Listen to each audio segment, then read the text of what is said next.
We on the blockchain now. We minted on the blockchain now.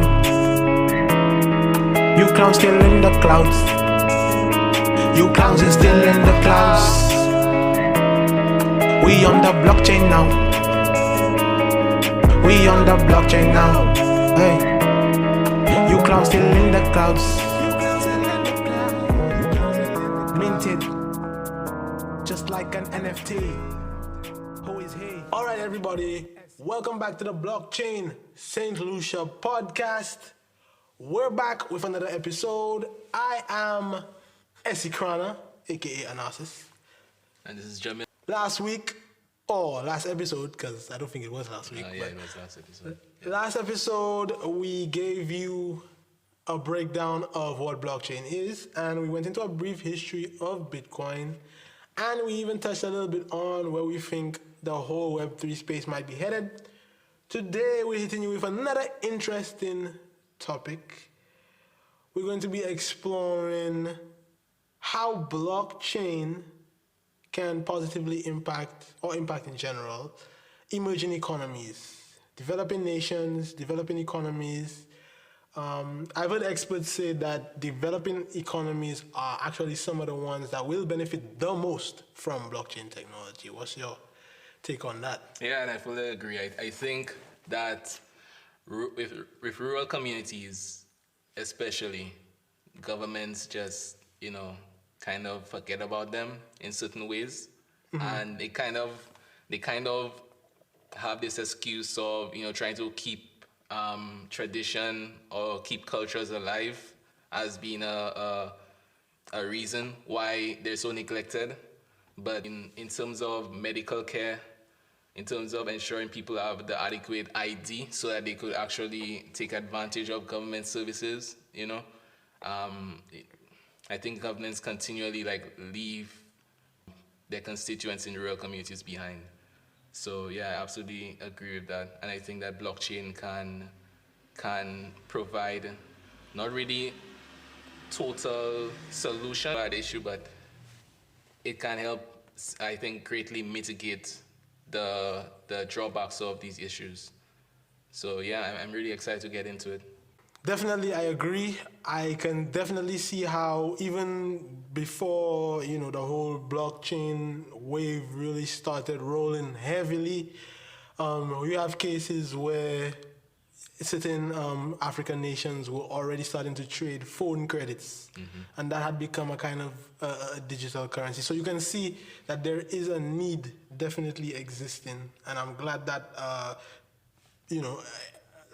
entrepreneurial folk or people with long-term visions are seeing the opportunities and really starting to develop infrastructure and increasing the use of blockchain. Absolutely. I mean, it's a shame that it takes the private sector to try and provide those needs, but I mean that's just how it goes now. Yeah, definitely, man. Okay, so what did you have, Jamil? Did you have something you wanted to, like a direction you wanted to take it in first? Yeah, sure.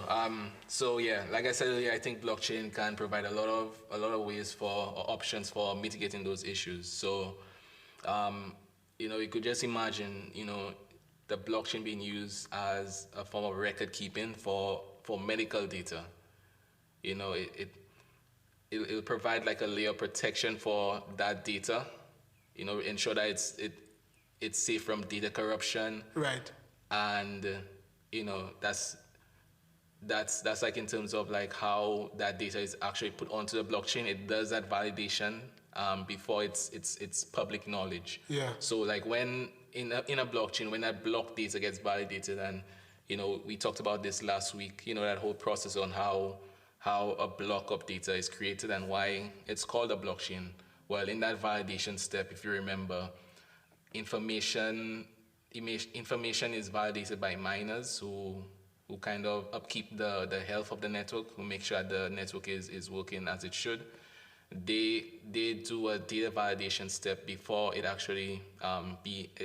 actually accepted onto the blockchain.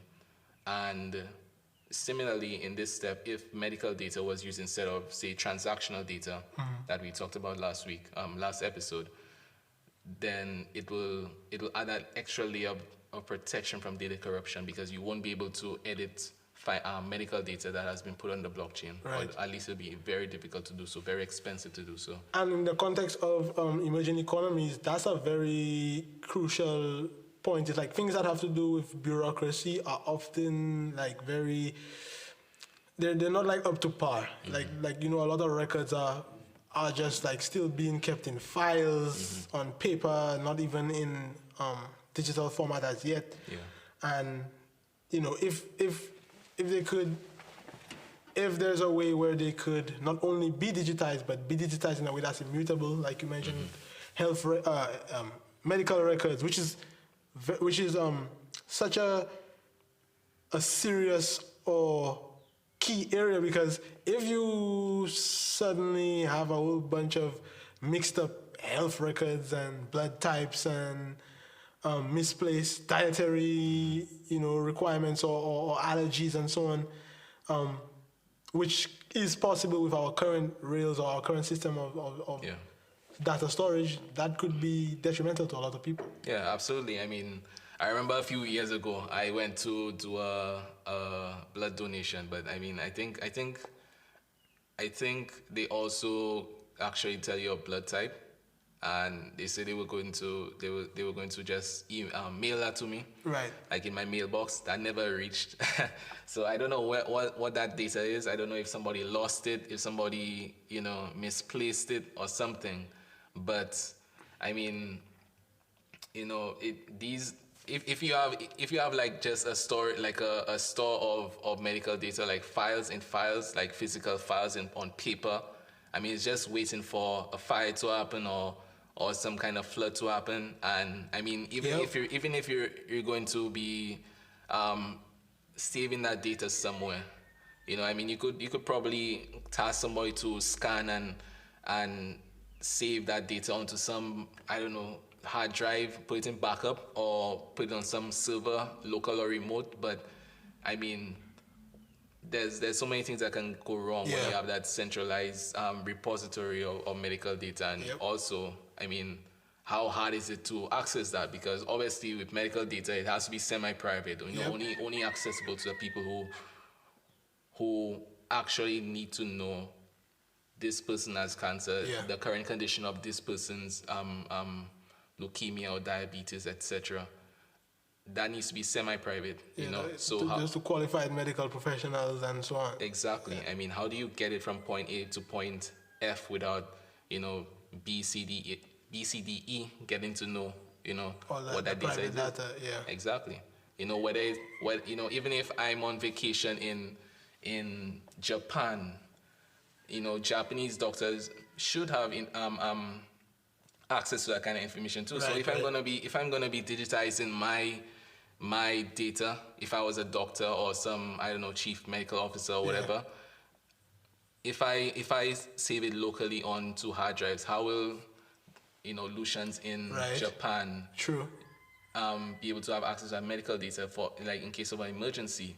How would you make that data accessible? And as you're saying this, I can definitely already picture a world where, for instance, because right now your like, I just got my driver's license renewed the other day, and right there on the front, actually taking up a big part of the card is a QR code. So I could already see a future where we're already walking around with our IDs, or of course our phones. We have our QR codes on there. You just reach it. You have to be admitted to the hospital. Boom, they just take out your ID, scan that. It takes them to maybe like it's your wallet address, your public key or whatever is embedded there. They can check your records on that you could probably carry around as an NFT in your wallet. Go check your records, and then boom, they can take care of you appropriately right away. So man, that definitely makes a lot of sense.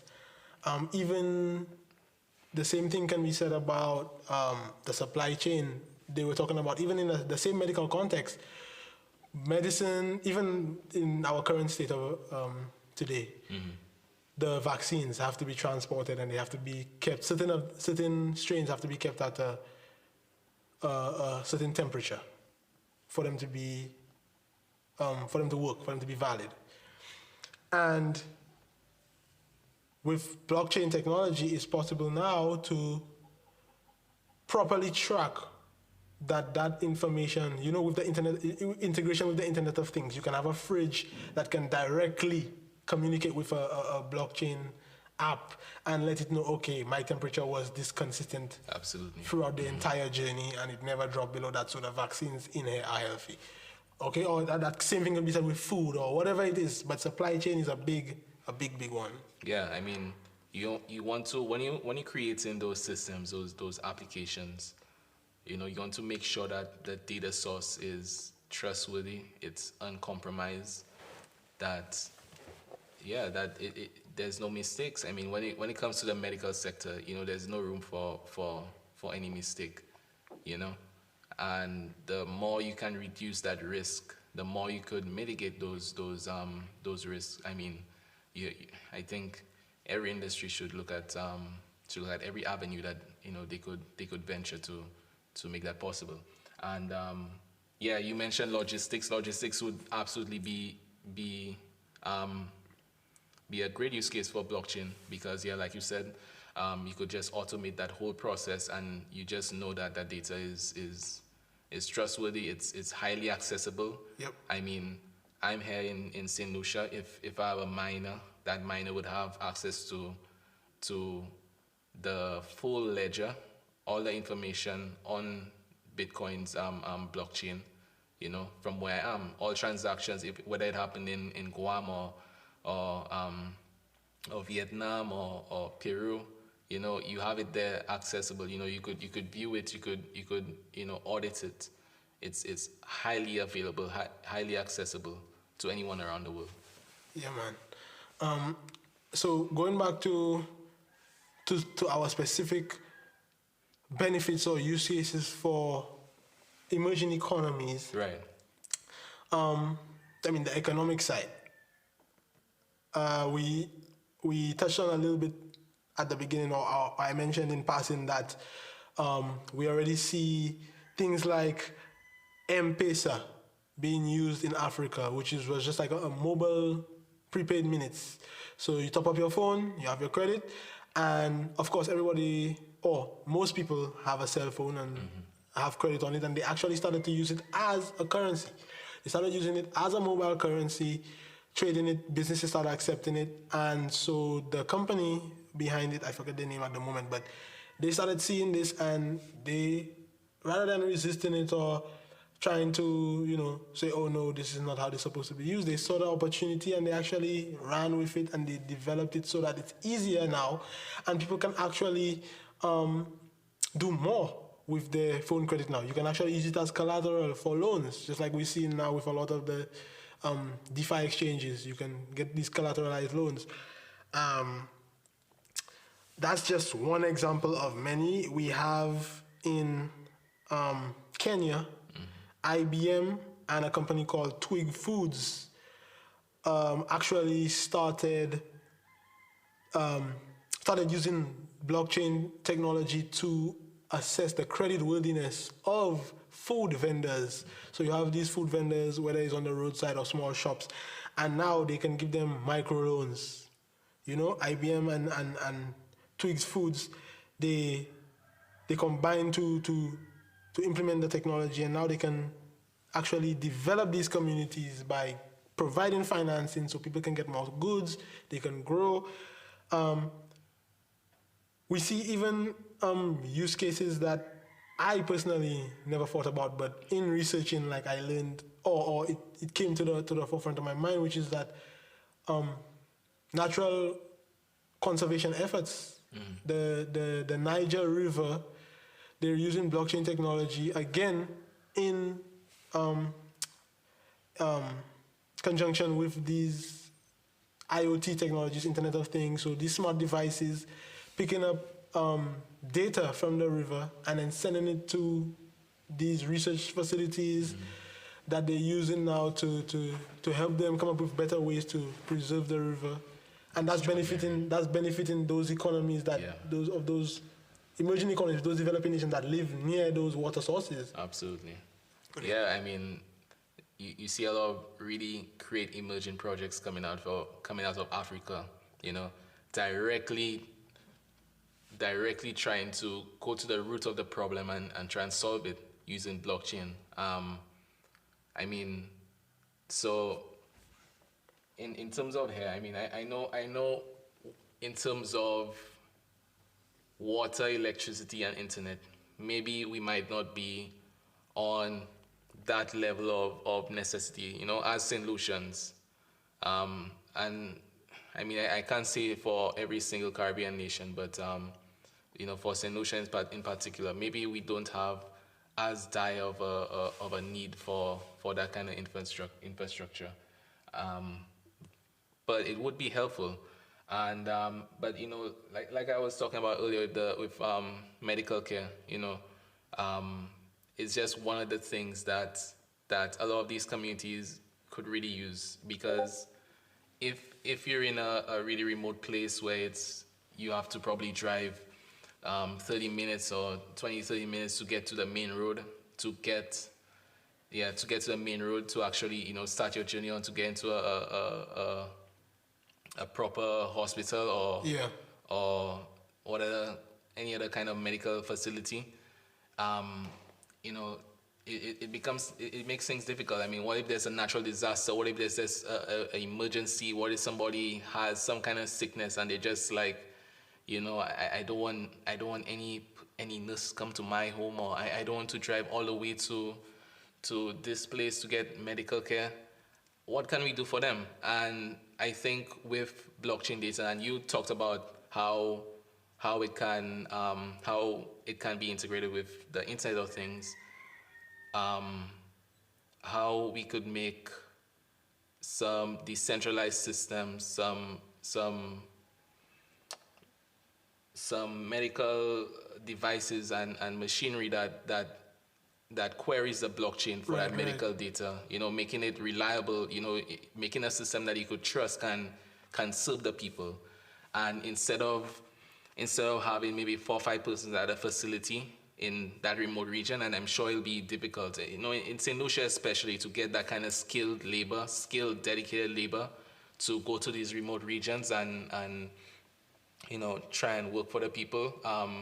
You could have maybe 1 or 2 persons at a medical facility just trained to operate those specialized machinery or devices, and just provide better medical care for persons in rural regions. Because according to the United Nations, the population of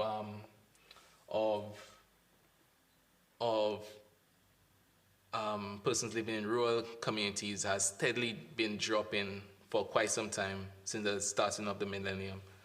And, I'm sure it's a trend that'll continue, because governments all around the world just neglect these rural areas, or it's just really difficult, to be honest, to provide resources and infrastructure to these communities. Right. We're seeing so many advancements in technology in terms of smartphones and virtual and augmented reality, self-driving cars, and it's all amazing stuff. But how can somebody living in a rural area, living 50 miles away from the city, be able to take advantage of that? I mean, I have a smartphone, maybe I have the latest iPhone. I would not go what's the point in having the latest software, not the latest software, but the latest hardware, and being so far away from the next Wi-Fi hotspot, or so far away from the next reliable source of internet? How can I benefit from self-driving cars? Maybe I'm a farmer. Or even sometimes even a source of electricity to charge the device. Exactly. I mean, that's just the harsh reality. I mean, there's self-driving cars, and I'm a farmer, and maybe I could benefit from that. Maybe I could just load up some vehicle that will which guarantees that my produce can reach the distributor. Right. But I mean, it's so far away from the next service center, so far away from the next charging station. Maybe it costs 50,000-60,000 to install a charging station in the first place. What's the point in having that kind of technology? I was just going to end with when people in the rural communities can benefit so much from that. Yeah, true. And I went to while I was doing some research for today's topic, I ended up watching a few documentaries, and it was actually one docu-series, I should say, and it was all about these roads, like, supply chains in these very remote areas. And they showed you the roads are the kind of roads that people have to traverse in the trucks that hold the supplies, or the edge of these cliffs. How many people die every year just to get their goods back and forth? Yeah. And then there was this story about I think it was a place called Nebura, or something like that. I'm probably butchering it. I can't remember it off the top of my head, but they were showcasing these bikers, right? And the bikers are like delivery boys, so they would load up bales or big bunches of bananas onto their bikes, like 5, 6, 7 large bunches of bananas at one time onto a bicycle, and they have to ride up and down these hills, right? And then I'll connect this to blockchain in a second. I was watching it and I was like, wow, these guys are literally risking their lives every day, sometimes flying down some insane hills on these little rinky-dink bicycles with loads of bananas, making it heavier, so they're going much faster, no helmet, sometimes a little slip on their foot, the road wet, the brakes they cannot use, and at the end of the day, they're doing all of that for like $1 an hour. And then I seen on the mirror opposite side of the world, you seen like people have luxuries, modern luxuries like cell phones, computers as like a minimum, and yet still like people find it so difficult to find like appreciation for just these conveniences that we have available to us. Was this it? Yes, that's exactly it. That's a documentary? Yeah, yes. It looks like it was Burundi. Burundi, yeah. Yes. So Jamil just pulled up that video there, the Burundi Africans, and it's crazy. Anybody that wants to go check it out, just YouTube, World's Most Dangerous Roads, Burundi. Check that out. Yeah, I mean, can you just imagine, like, if they utilize blockchain for self-driving cars in that area, automate that whole process. Yeah. I mean, one thing that's difficult, I mean, even in St. Lucia, if I'm looking to get directions to a place and I use Google Maps, maybe I go on Google and I'm looking up, I don't know, the like where the location of some restaurant or some businesses on Google Maps in St. Lucia, and it'll tell me it's in that street or that road, and you're thinking to yourself, to me that street or that road doesn't have that thing. To me that street or that road doesn't have that business. I pass there every week and I seen that. So what does that tell you? I mean, you can't rely on Google. You can't rely on these services for giving you, correct data. I mean, maybe somebody inputted the name of that business, right, and says located there, maybe with malicious intent, or maybe that business moved. I don't know, but or maybe they were just like unfamiliar with how to use the software properly, and they just put it in wrong. Yeah. Exactly. But I mean, that's basically the idea of having that block validation step on the blockchain, because you ensure that the data that's put on there is valid. In the case of those Burundi banana transporters, maybe a system could be put in place that would automate that whole process, ensure that a vehicle can move from village A to village B, ensure that the data that it needs to get there can be relied upon, so you don't have to worry about whether any location data is incorrect or logistical data is incorrect. But I mean, the possibilities are endless. I mean, you could apply blockchain in any context for any industry, I think, to ensure that persons, rural communities aren't left behind, Yeah, man, and it's good to see all the development going on, especially in Africa, a nation that's had like its resources stripped away, Stripped away. robbed so many years, and the people basically could do nothing about it. Imagine if they had blockchain technology back then, and all the land ownership and everything was minted on an immutable ledger. I mean, maybe by now the colonizers would have found a way to do a 51% attack, but yeah, it would have been a lot harder to take the people's assets from them in those times if they had blockchain. And they even have actually large events around blockchain.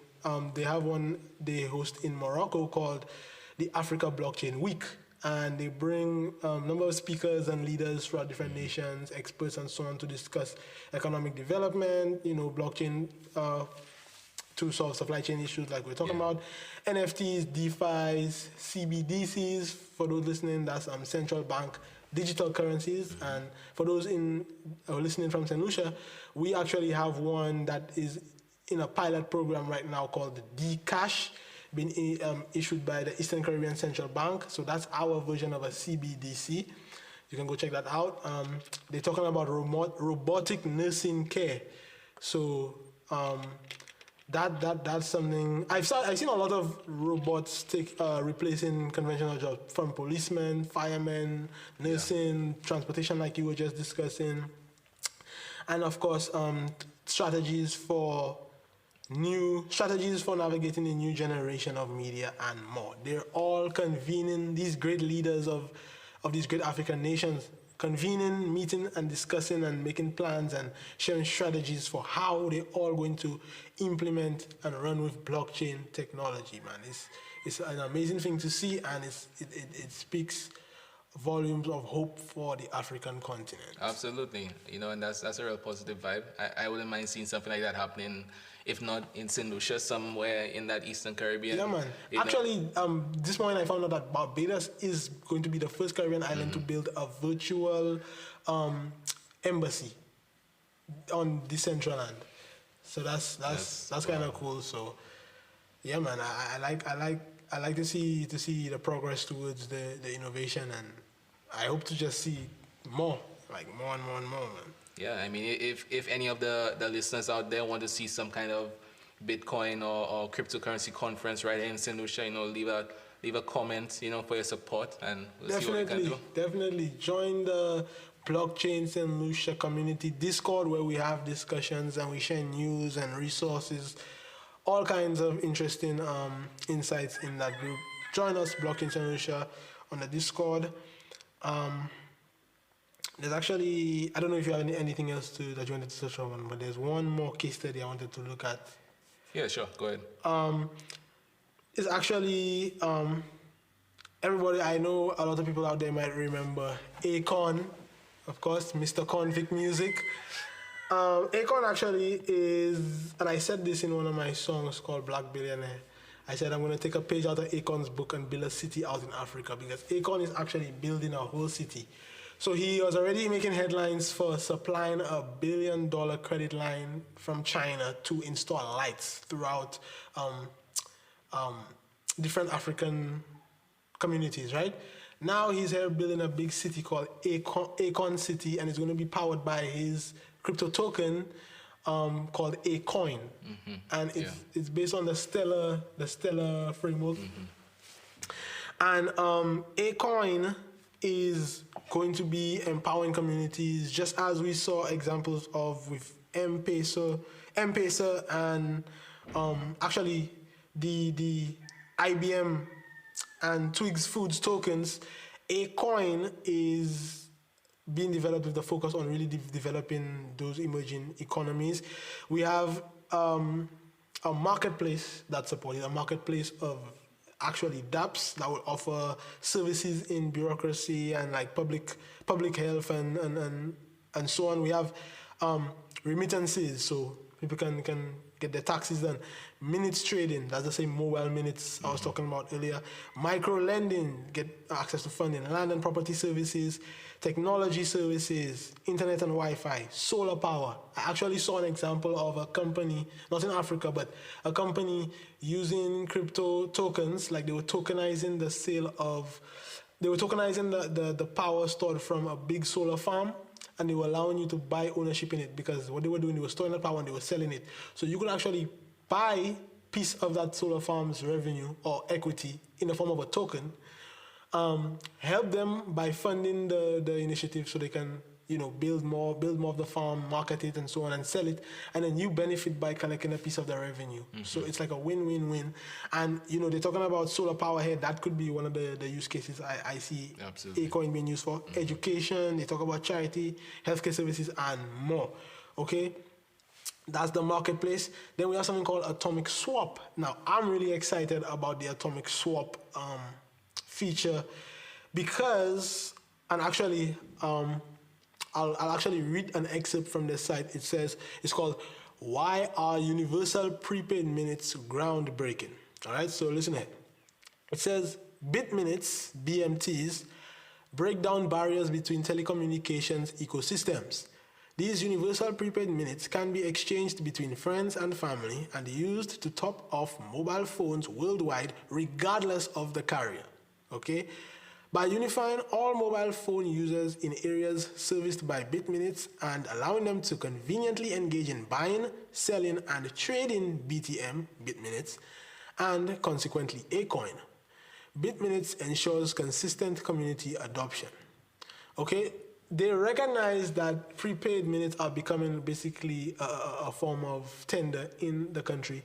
So they developed bit minutes, and what people can actually do now is trade minutes between carriers. So imagine being in St. Lucia, and you have a platform where you can buy credit from Flow, trade that with your friend who has a Digicel. They can use it on their phone and vice versa. And then on top of that, now you can trade phone credits for cryptocurrencies. You can trade those for fiat. So not only can you buy your credit and put it on your phone and trade that, you can actually trade your credit back for real fiat cash. Now, they haven't unrolled that feature everywhere, but they started in Nigeria and they're planning to roll it out in many other African countries. But imagine that being rolled out down here in the Caribbean, bro. Like, you can go to Flow, buy $20 credit. That $20 credit can then become $20 of crypto, which can then become $20 of fiat again, or go back to credit or whatever. It's like you're creating basically backwards, for lack of a better phrase, backwards compatibility between all like monetary systems. Just like we have backwards compatibility in our video game consoles, now all our money is going to be backwards compatible. Yeah, it's good that you bring up Atomic Swap because I can go into it, but we probably wouldn't have enough time to actually dig into it, But that's just a perfect use case of having that Atomic Swap, Imagine where each carrier, Flow, Digicel, some persons in the Caribbean have AT&T, I think. There's a lot of different carriers in different countries. Sometimes, the countries part of the United States, or even England, or France, etc. So they have their own carriers that come from Orange Mobile. Exactly, that's in the Caribbean, right? Yeah, that's a French one. Yeah. Imagine each of those carriers having their own blockchain to provide similar services to their customers, and just imagine having that Atomic Swap where you could, like you said, swap between those carriers. It could be so easy. And if persons listening thinking this is like an idealistic venture, like it's just something that sounds better when you talk about it because it benefits the people more than the company, just imagine that digital currency, that digital how do you call it? Digital form of exchange. Digital credits, phone credits. Yeah. Imagine they were minted or created from a smart contract, where each time that token is transferred, a portion is taken from that amount that acts as like a fee. Yeah. That is sent to a wallet that the company owns. Yeah. So if I want to send my credits from my phone to some friend's phone, the carrier will take a fee. Maybe it's not a big fee, like a nominal fee. Yeah. But maybe if I want to maybe I'm somebody that travels often throughout the Caribbean. I don't want to worry about changing SIMs because even if I'm in some other country, maybe that other country doesn't have flow or the coverage for flow is not that great or not as good as another competing carrier. What I could do, I could transfer my credits from one carrier flow to another carrier. And the carrier would then, maybe in this case, who would it be? Maybe Flow. Yeah, Flow would probably get a greater fee. It's like the same plans or similar to the plans where if you call local, it's cheaper than international. Yeah. So and that point you made is a very good one because when I was working at sea, I see that problem with sailors a lot. Since they move from country to country, island to island, they always have that issue with their phone. Some of them actually have 4 or 5 different SIM cards they travel around with, and they just have to swap out when they get to new places. Some started to switch to plans like we see the Google Fi SIM, or we have Mint Mobile and these kind of plans. So we've seen people starting to recognize the issue and start to address it. But blockchain, that blockchain application of it could be a very powerful one as well. For sure. And I mean, so I don't know if you have anything else to add to that. There's the one interesting use of these digital credits that I was reading about as well is the fact that they actually allow a kind of form of, they call it mining, but I find it resembles staking a little bit as well, is that the long-term holders of the credits, so let's say if you basically stored some of your money in the credit, so you weren't planning to necessarily use it right away. So let's say you went and bought like 1,000 credits or $1,000 in credits, and you're like, okay, I know for the month I might end up using 800 because it's basically currency now, and I might keep 200, and each month I keep putting away 200 credits. Those credits actually gain me rewards. So whilst I do other things like make calls, make transactions on the network and so on, I can actually be earning more of the credits on my credits. So you're starting to earn interest. You're actually earning a yield on your phone credits, which I find is so revolutionary. And the fact that you can get that money back in cash or in fiat currency is an amazing, amazing thing. That's actually all of my points. Do you have? I don't know if you have any more points in your notes. And I mean, so what we've been talking about this episode, I mean, that's just a product of our research onto this field, from articles and even academic papers. And me personally, a lot of what I'm talking about today is going to be part of a article I'm writing on blockchain. You know, we're finding a lot of sources. You would be amazed how even universities all around the world are looking to blockchain to see what it can do for rural communities in particular. One of the ideas I brought up in this episode was using medical data, transferring medical data onto the blockchain and using that to provide persons in rural area more coverage, more medical care. There are a bit of caveats to that, and here at Blockchain SLU, we like to give people the full scope of what we're talking about. Make sure that people look before they leap, before making any decision or thinking that this is some kind of propaganda channel. It's not.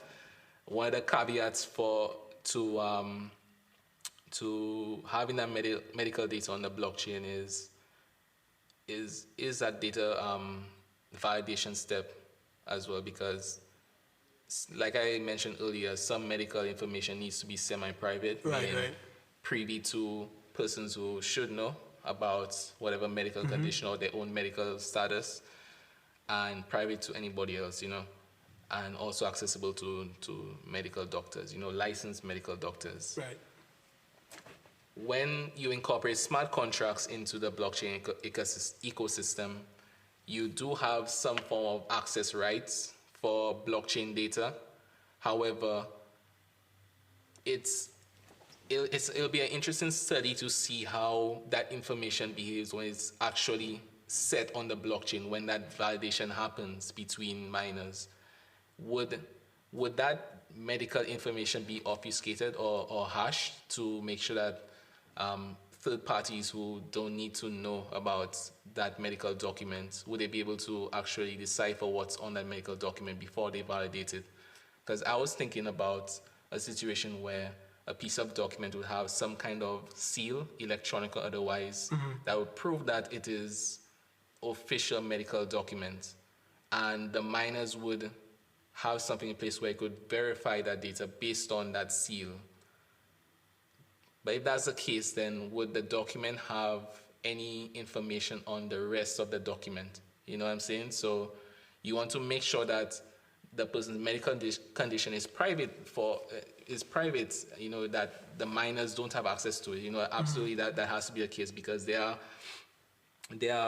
data protection laws for medical data, such as the General Data Protection Regulation. But once that hurdle, once blockchain can go over that hurdle, I think you'll see a lot of really, really interesting use cases for record keeping, and in particular in the medical industry, you know, in terms of blockchain. Yeah. It's really an exciting thing. I just want to put that out there, yeah, so that persons don't think that this is like a one-sided discussion. And actually, that is, well, that's amongst one of the many problems with blockchain, like the scaling problems and so on. Exactly. Yeah. But something that actually popped in my mind as you were discussing that is a lot of the enterprise solutions now for blockchain, or using blockchain technology, is like, or something I imagined is, imagine just the same way they have the World Health Organization. Imagine if there was like a global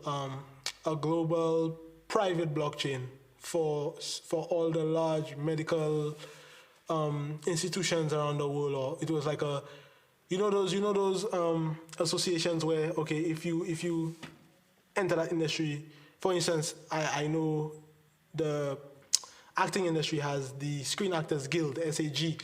So when you become an actor, you register there, and then you get certain benefits for being a part of that community or that guild. So maybe there could be like a large medical blockchain where these different facilities all join a part of that, and then now they have access to that private information or something like that. But yeah, definitely, like you said, there's a long way to go. Yeah. A lot of issues to tackle, and I'm just glad that we're here early, and we get to be part of the people that witness it unfold, and part of the people that help it to unfold. Exciting stuff. Yeah. Yeah, man. So that was a nice packed episode. I think good time to call it. Thanks everybody for tuning in. Once again, this has been the Blockchain St. Lucia podcast. We're bringing you blockchain education from our perspective. We're constantly online reading, watching, learning about this stuff, and we just want to share kind of our perspective, our experiences, and our findings with you. Yeah. Connect with us in the Discord community. We're on Instagram at Blockchain St. Lucia. Of course, you're probably checking this out on YouTube, Blockchain St. Lucia. And we will link you all in the next episode. For sure. We on the blockchain now.